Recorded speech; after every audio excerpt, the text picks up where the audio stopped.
look. Synchronization.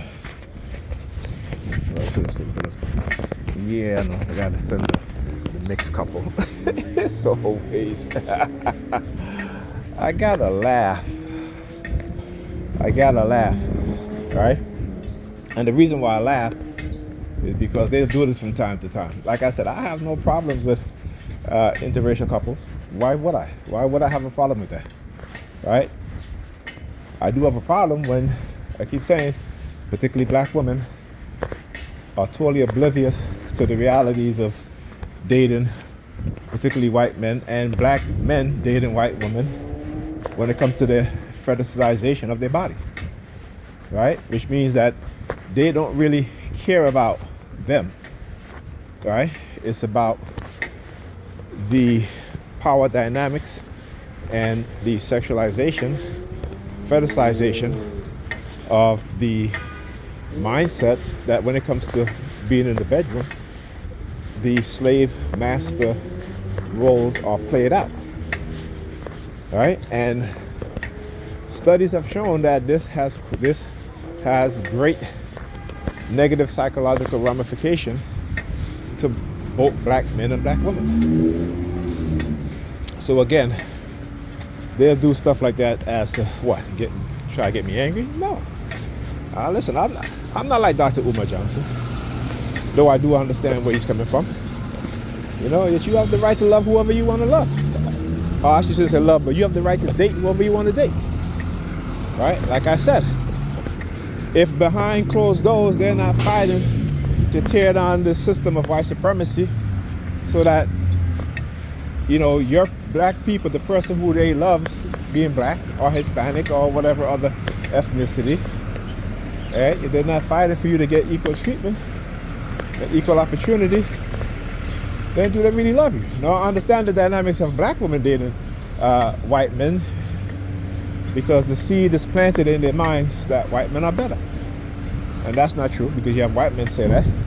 We're no better than black men. We may be more in a economical better position, right? We may be able to take you on trips, you know, particularly trips to Europe, which again, black women love. They love to go to trips to Europe. You know, they talk about Paris, the city of love, and, you know, they go to Prague and stuff like that, right?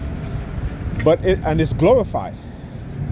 Like I said, you know, if you don't understand the system of white supremacy, anything you thought you know about it will confuse you. Particularly for black women, they know nothing about the system of white supremacy other than what's right in front of their eyes. They don't realize that, you know, they go to Europe, these white men, they'll sleep with you because, again, it's sexual fetishization. And a lot of black women, okay, in the beginning of the relationship, yeah, it's all good and gravy, just like in any relationship. But what they don't do is that when that white man dogged them out, they don't talk bad about them. But if a black man do it, it's the end of the world. Right? That's the self-hatred. You know what I'm saying? Meanwhile, they can dog out black men on the regular, but they won't do that to white men.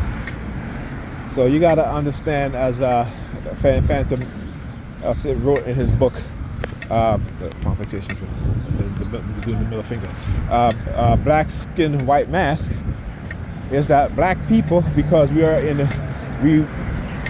were and still are in a subservient position, right? Particularly the women are more susceptible to abuse, okay?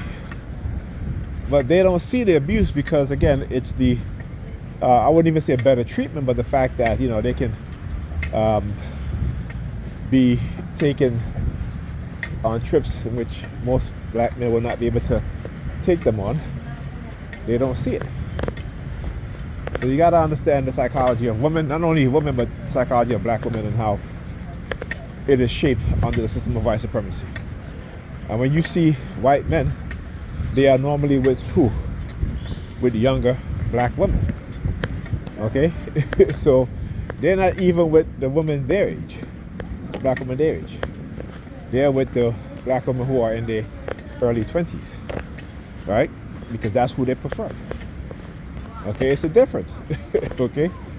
So anyway, I get tired of talking about this stuff, but I realize I have to because of the narrative that they that they try to send, that they try to engage in.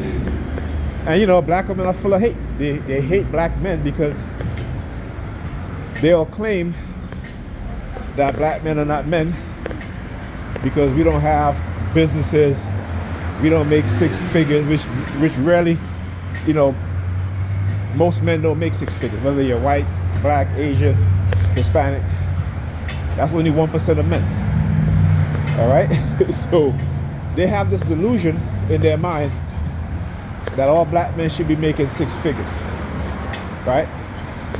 They have this delusion in their mind that they don't need to build with a man, they just need to receive. That the man build on his own and they receive. Well, let me tell you something. White men don't build on their own. When they're in a relationship, they build together. When they're in a marriage, they build together. White women don't expect a white man to do everything for them. And if you go look at the statistics, the vast majority of white couples, they share in the household bill. It bills. And in a lot of cases where you have white women making more money, guess what? She take care of most of the bills. At least 60 to 70% of the bills. Anyhow, talk to you guys in the next video.